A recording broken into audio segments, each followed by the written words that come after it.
Gravitational field किसी भी body के, किसी भी मास के सराउंडिंग का स्पेस, जहां तक यह बॉडी किसी दूसरे को अट्रैक्ट करता है, आकर्षित करता है और वह दूसरा बॉडी उसको फील करता है। मतलब कोई बॉडी जो फील करता है उसको हम लोग टेस्ट बॉडी कहते हैं, और वो बॉडी नेग्लिजिबल मास का होता है, क्योंकि अगर वो भी बड़े मास का हो जाएगा, बड़ा बॉडी हो जाएगा, तो उनका भी एक अपना फील्ड, सिग्निफिकेंट फील्ड होगा। तो ये इस फील्ड के इसको वो डिस्टर्ब करेगा, रेंज को डिस्टर्ब करेगा कि कहाँ तक इसका रेंज है। तो कहा जाता है कि कोई एक बॉडी है और उस बॉडी के सराउंडिंग का वह स्पेस, जहाँ तक कोई टेस्ट बॉडी उसको फील करता है कि इसका अट्रैक्शन यहाँ तक काम करता है, that very region, that very क्षेत्र, area, space, space is called gravitational field. The space around a body in which a gravitational pull can be experienced is called gravitational field. जैसे हमने यहाँ अर्थ लिया है, तो अर्थ अपने सराउंडिंग में जहाँ तक किसी दूसरे बॉडी को, किसी दूसरे मास को, दूसरे बॉडी को अट्रैक्ट करता है, उस जहाँ तक, जिस रीजन तक, जिस स्पेस तक, जितनी दूरी तक ये कर सकता है, या यूं कहो कि दूसरा बॉडी जहां तक इसके फोर्स ऑफ अट्रैक्शन को फील कर सकता है, that very surrounding reason, that very surrounding space, वो जो पूरा उसका स्पेस है, उसको हम लोग कहते हैं ग्रेविटेशनल फील्ड। अब इसमें टर्म हम लोग यूज करते हैं बच्चों, intensity of gravitational field. Intensity को शाब्दिक अर्थ अगर मान लो जनरल भाषा में समझो कि जब हमने कहा कि कोई बॉडी है, कोई मास है, उसके चारों तरफ का स्पेस, जहां तक कोई दूसरा बॉडी इसके फोर्स ऑफ अट्रैक्शन को फील करता है, महसूस करता है, अनुभव करता है, तो वो एरिया, वो स्पेस को हम फील्ड कहते हैं। अब सवाल है कि किसी का ज्यादा अट्रैक्शन होगा, किसी का कम होगा।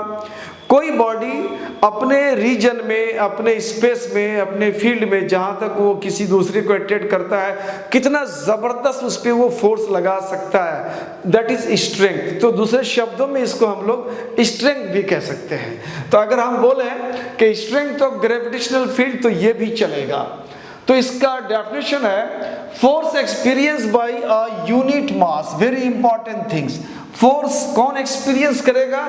यूनिट मास करेगा। कहां पर? At a point of gravitational field of a body is called intensity of gravitational field at that point. कहता है कोई एक बॉडी है, कोई एक बॉडी है और उस बॉडी का एक सिग्निफिकेंट, एक कि उनका जहां तक एक्सपीरियंस वो करता है कोई दूसरा बॉडी, उसका जो स्पेस है, उस स्पेस के अंदर कोई एक यूनिट मास बॉडी हम रख देते हैं, एक बॉडी रख देते हैं जिसका मास यूनिट हो।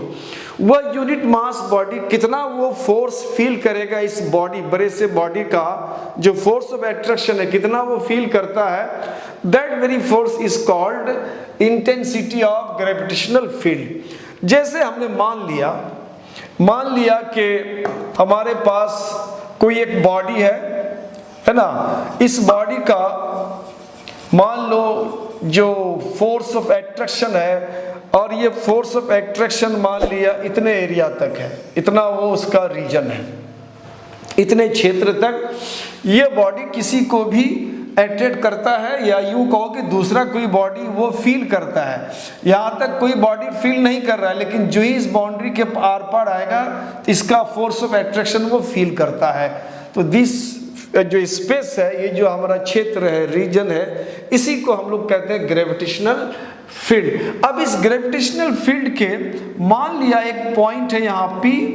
अब इस P पॉइंट पे अभी मान लिया कि कोई एक छोटा सा मास है M, और इन दोनों के बीच का एक डिस्टेंस ले लेते हैं कि इनके और इनके बीच का जो डिस्टेंस है, यानी दोनों के बीच जो एक डिस्टेंस है, इस डिस्टेंस को हमने ले लिया R। ये R दोनों के बीच का डिस्टेंस है, जिसको हम लोग distance between centre of masses भी कहते हैं, द्रव्यमान केंद्र के बीच की दूरी। और इस बॉडी का हमने मास ले लिया M। तो अब लॉ ऑफ ग्रेविटेशन जो कहता है, हमारा लॉ ऑफ ग्रेविटेशन कहता है कि जब भी कोई दो मास सम डिस्टेंस पे हो, तो दोनों के बीच में फोर्स ऑफ अट्रैक्शन लगता है। That very force of attraction का वैल्यू हमने कहा था G, product of masses upon distance square. अब इस मास को अगर हम इधर करते हैं, मास को हमने इधर कर दिया तो इधर डिवाइड फॉर्म में आ जाएगा, तो ये gm/r² आ गया। अब ये जो मास है इसको बोलते हैं हम लोग, जो छोटा सा मास हमने लिया, जो मास से हमने इसको डिवाइड कर दिया, हम ये कह सकते हैं कि यहाँ पे हमारा यूनिट मास है। यहाँ से मास अगर हट गया तो हम ले सकते हैं कि वहाँ मास m नहीं है, स्मॉल m नहीं तो 1 है।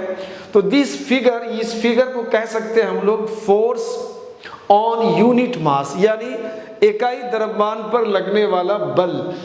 अब ये अगर देखा जाए तो ये हुआ फोर्स पर यूनिट मास। इसको हम लोग कैसे पढ़ते हैं, फोर्स पर यूनिट मास। इस फिगर को हम लोग यहाँ पे, इस फिगर को I से रिप्रेजेंट करते हैं। तो ये I में हम लोग क्या लगा दिया, तो I में हमने एरो लगा दिया, तो ये वेक्टर क्वांटिटी है तो इसमें एरो लगा दिया। तो इधर की तरफ हमारा हो गया gm/r²।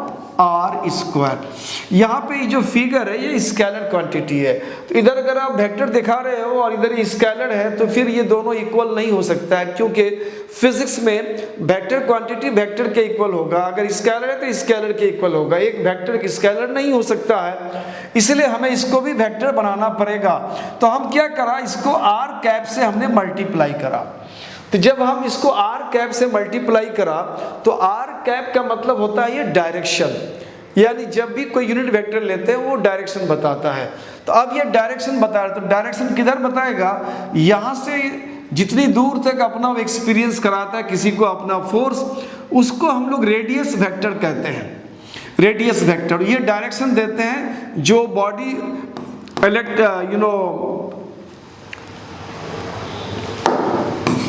जो बॉडी ग्रेविटेशनल फील्ड बनाता है, उस बॉडी से जो भी हम लोग लाइन लेते हैं किसी तरफ भी किसी को अट्रैक्ट करने के लिए, उसको हम लोग बोलते हैं रेडियस वेक्टर। तो इसका रेडियस वेक्टर अगर हम आउटवर्ड लेते हैं तो इसका मतलब है r का डायरेक्शन आउटवर्ड हो गया, लेकिन ये बॉडी इस छोटे से बॉडी को अपनी तरफ खींच रहा है, यानी इस पर जो लगने वाला फोर्स है वो फोर्स अंदर की तरफ लग रहा है। या यूं कहो कि फोर्स पर यूनिट मास अगर हम बात करें तो उसका डायरेक्शन किधर की तरफ है, इस बॉडी के सेंटर की तरफ होता है, और रेडियस वेक्टर इधर की तरफ है, एक दूसरे के अपोजिट है। तो हम लोग यहाँ माइनस लगा देते हैं। माइनस का मतलब है कि दोनों का डायरेक्शन एक दूसरे के अपोजिट है।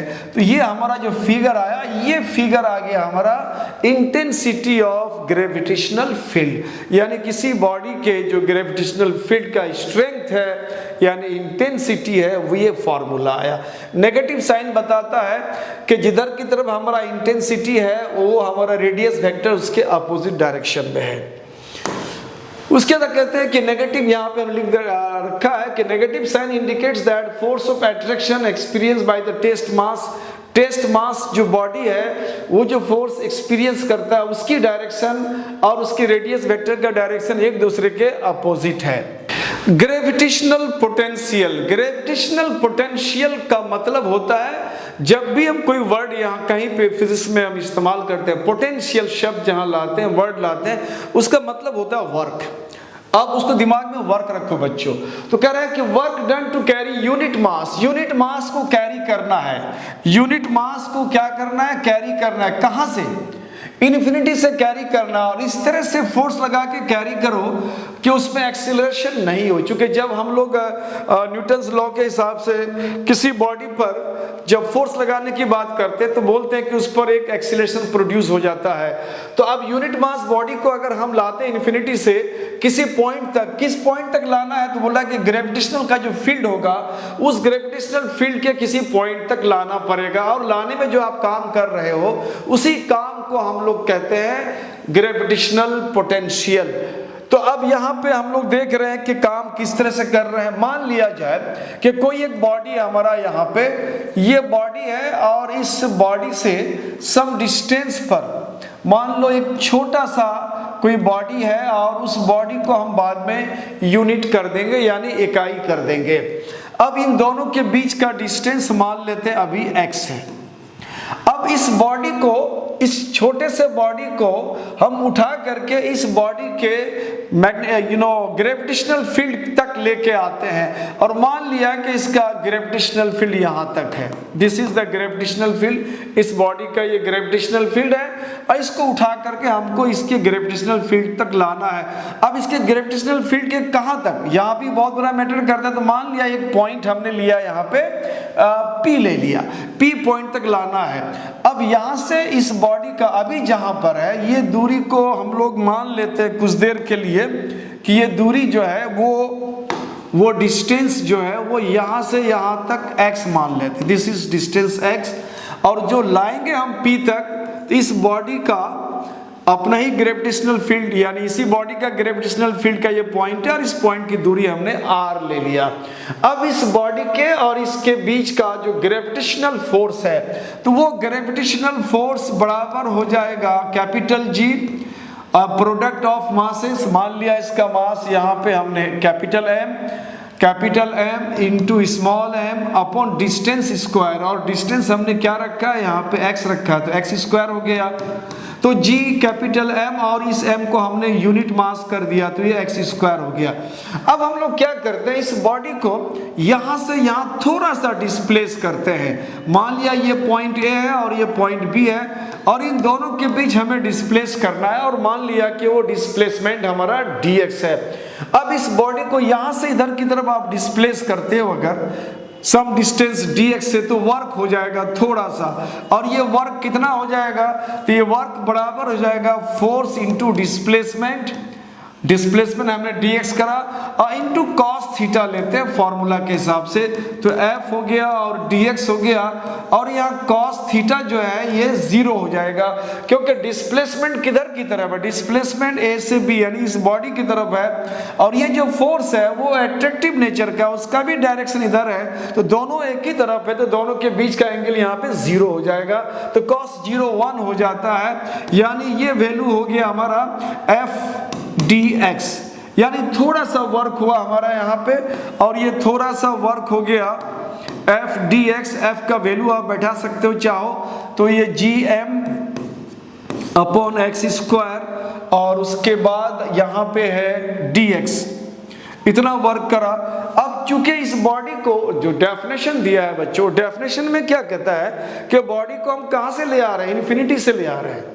तो इन्फिनिटी एक कॉन्सेप्ट है, मैथमेटिकल कॉन्सेप्ट है। यहाँ पे इन्फिनिटी का क्या सेंस है, यह इन्फिनिटी का सेंस है बच्चों, इसको क्लियर कर लो पहले। ये जो बॉडी है ना, इसका जहाँ तक अपना ग्रेविटेशनल फील्ड है उस एरिया या उस रीजन के बाहर के जो इलाका है, रीजन है, स्पेस है, उसको हम लोग इन्फिनिटी मानते हैं। तो चाहे अब यहाँ से ले आओ, यहाँ से ले आओ, कहीं से भी ले आओ, इस बाउंड्री से बाहर का जो दुनिया है उसके लिए ये इन्फिनिटी कहलाएगा। तो इन्फिनिटी से हम कहाँ लेके आ रहे हैं, P तक। तो यहाँ पे हम लोग इसको इंटीग्रेट कर देते हैं और यहाँ बोलते हैं कि हम लेके आ रहे हैं कहाँ से, इन्फिनिटी से, और कहाँ तक ला रहे हैं, P तक। तो P तक इसका डिस्टेंस यहाँ क्या है, R है। और ये तय किससे होता है, ये तय होता है कि D किसके साथ लगा हुआ है, D लगा हुआ है दूरी के साथ। यानी हमारा लोअर लिमिट और अपर लिमिट जो है, यानी starting limit and final limit, कहाँ से कहाँ तक ला रहे हो, कहाँ से शुरू किया कहाँ तक अंत कर रहे हो, तो ये लिमिट आता है हमारा। और ये लिमिट तय होता है D देख करके, D किसके साथ लगा हुआ है, X के साथ, यानी दूरी, यानी ये सब दूरी है। कितनी दूरी से लाना है, इन्फिनिटी से। कहाँ तक लाना है, इस पॉइंट तक। कितना दूर पे है ये, R दूरी पे। तो dw का वैल्यू हम यहाँ सिंपली w कर देते हैं। इसमें जो बाहर में कांस्टेंट हमारा है वो बाहर कर लेते हैं, बाहर ये gm हो जाएगा और इंटीग्रेशन में 1/x स्क्वायर को आप कर लेता है, x पावर -2 dx हो जाएगा। अब यहाँ से हम लोग कुछ कैलकुलेशन का काम करेंगे। तो कैलकुलेशन में यहाँ पे आएगा gm। अब यहाँ पे x के पावर में एक ऐड करते हैं तो -2 में एक ऐड करोगे तो -1 हो जाएगा। उतना ही पावर से डिवाइड होता है और ये लिमिट होता है इन्फिनिटी टू r। अब इसको हम लोग थोड़ा सा कैलकुलेशन करेंगे तो थोड़ा सा उसके लिए हम देख लेते हैं, यहाँ स्पेस बना लेते हैं हम लोग। अब बना करके उसको कोशिश करते हैं वहाँ इसको सॉल्व करने का। अब यहाँ से इस वैल्यू को लेके आते हैं। तो ये माइनस को हम बाहर कर लिया, तो माइनस को अगर बाहर कर लेंगे तो माइनस GM हो जाएगा, और यहाँ पे रह गया x पावर -1, वो 1/x हो जाएगा। उसके बाद लिमिट लेंगे, ये इन्फिनिटी से लेकर के r तक होगा, इन्फिनिटी से लेकर के r तक होगा। अब इस वैल्यू को यहाँ पे सब्स्टिट्यूट करते हैं, इस वैल्यू को यहाँ हम लोग सेट करेंगे 1/x अपर लिमिट r -1/इन्फिनिटी। तो ये दो वैल्यू हम लोगों ने सेट करा। दो वैल्यू को सेट करने के बाद हम लोग इसको थोड़ा सा सॉल्व कर लेते हैं, मैथमेटिकल कैलकुलेशन है, थोड़ा सा कर लेते हैं। वो कुछ इस तरह से है, दिस इज r। अब यहाँ पे -GM 1/r, और मैथ्स में 1/इन्फिनिटी को हम लोग 0 कहते हैं। तो फाइनली ये वर्क हुआ हमारा, ये वर्क हो गया -GM/r हो गया। इस वर्क को हम लोग जो डेफिनेशन दिया है, इसी वर्क को हम लोग ग्रेविटेशनल पोटेंशियल कहते हैं, और जनरली इसको V से रिप्रेजेंट किया जाता है। ये -GM/r हो गया। This is gravitational potential of a body. इस बॉडी का अपने ही ग्रेविटेशनल फील्ड के इस पॉइंट पर ये ग्रेविटेशनल पोटेंशियल का वैल्यू आया। अब उसके बाद आता है एक्सप्रेशन फॉर ग्रेविटेशनल पोटेंशियल, जो हम लोगों ने ऑलरेडी कर लिया। अब आप इसको अलग से भी कर सकते हो, सेम एक्सप्रेशन हमने वहाँ कर डाला है, इसके लिए मैंने ऑलरेडी इसको कर दिया, तो इसकी ज़रूरत नहीं है। अब आता है यहाँ थोड़ा सा कुछ बातों को ध्यान देना है। NB में अक्सर यहाँ बच्चे मिस करते हैं। क्या मिस करते हैं? जैसे हमने कहा कि ग्रेविटेशनल जो पोटेंशियल है वो आया -GM/r, कितना आया? -GM/r। अब यहाँ पे मान लो अगर कोई भी वैल्यू यहाँ हमारा होता है, G का वैल्यू ऑलरेडी पता है हमें, मास कुछ होगा, डिस्टेंस कुछ होगा, ये सारे पॉजिटिव वैल्यू है। कुछ भी वैल्यू अगर आप रखते हो तो यहाँ पॉजिटिव और सामने नेगेटिव हो जाएगा। इसका मतलब है कि पोटेंशियल का वैल्यू नेगेटिव में आ रहा है, यानी छोटा आ रहा है। अब इसको हम चाह रहे हैं कि ये वैल्यू मैक्सिमम वैल्यू क्या हो सकता है? क्या मैक्सिमम वैल्यू ये कभी पॉजिटिव हो सकता है? तो नहीं, मैक्सिमम वैल्यू ये कभी पॉजिटिव नहीं होगा। ये तभी पॉजिटिव होता है मैक्सिमम वैल्यू जब G, M और R में से कोई नेगेटिव होता है, नेगेटिव और नेगेटिव मल्टीप्लाई पॉजिटिव होता है। तो दूर दूर तक ये क्वांटिटी आपको नेगेटिव आने का नहीं है। तो इसका मतलब है कि अगर हम यूं कहें नंबर लाइन में कि यहाँ पे हमारा 0 है, इधर की तरफ पॉजिटिव क्वांटिटी है और इधर की तरफ नेगेटिव क्वांटिटी है, इस तरह से जाएगा -इन्फिनिटी और इस तरह से जाएगा कहाँ तक? +इन्फिनिटी। तो कह रहा है कि ये वैल्यू नेगेटिव में आ जाएगा। अगर हम चाह रहे कि वैल्यू बड़ा हो, इन्हें पॉजिटिव के सेंस में अगर देखना चाहे तो आप यहाँ तक ला सकते हो, इधर की तरफ नहीं आ पाएगा, क्योंकि उधर की तरफ जाने का मतलब है पॉजिटिव वैल्यू, और ये पॉजिटिव वैल्यू नहीं दे पाएगा किसी भी सूरत में। तो अगर हम ये कहें कि R को अगर हम टेंड कर देते हैं इन्फिनिटी की तरफ, यानी R का वैल्यू क्या कर दिया हमने?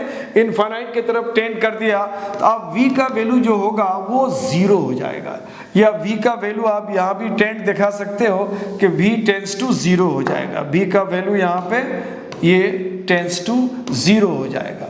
अगर आपने उसको इन्फिनिटी की तरफ टेंड किया डिस्टेंस को, तो ये 0 की तरफ टेंड हो जाएगा। इसका मतलब है कि इन नेगेटिव वैल्यूज में से अगर बढ़ते बढ़ते यहाँ तक आते हो, this is the maximum value. अगर कहा जाए कि ग्रेविटेशनल फील्ड का ग्रेविटेशनल पोटेंशियल का मैक्सिमम वैल्यू क्या हो सकता है, तो 0 हो सकता है। और ये कहाँ हो सकता है? तो बोलो उस बॉडी से इनफाइनाइट डिस्टेंस पे हो सकता है। तो ये आपका आज का जो क्लास हुआ वो ग्रेविटेशनल फील्ड, ग्रेविटेशनल पोटेंशियल और ग्रेविटेशनल पोटेंशियल का एक्सप्रेशन, इन पर बात किया हम लोगों ने। अब थोड़ा बहुत इसमें इसके वेलोसिटी वगैरह है, ऑर्बिटल वेलोसिटी है, उसको हम लोग देख लेंगे एक क्लास में। तो आप हमारे ग्रेविटेशन के सारे क्लासेस को अगर आप समझना चाहते हो तो आप इसमें जितने भी क्लासेस मैंने ऑलरेडी अपलोड कर रखा है, जाके उन सबको देखो। बहुत बेहतर तरीके से हमने क्लियर कर रखा है, आप उसको समझ लो। आपके अंदर जरा भी कहीं भी डाउट नहीं रहेगा ग्रेविटेशन में, ग्रेविटेशन का कॉन्सेप्ट बिल्कुल क्लियर हो जाएगा। तो आप हमारे साथ ऐसे ही बने रहें, हमें हौसला देते रहें, जिससे कि आपको नदीम सर बेहतर से बेहतर आपके लिए प्रोवाइड करे, बेहतर से बेहतर असाइनमेंट्स, बेहतर से बेहतर नोट्स, बेहतर तरीके से आपको समझाए और अच्छा से अच्छा चीज़ आपको प्रोवाइड करे, जिससे आपको कहीं भटकने की ज़रूरत नहीं पड़े। Thank you for watching my channel.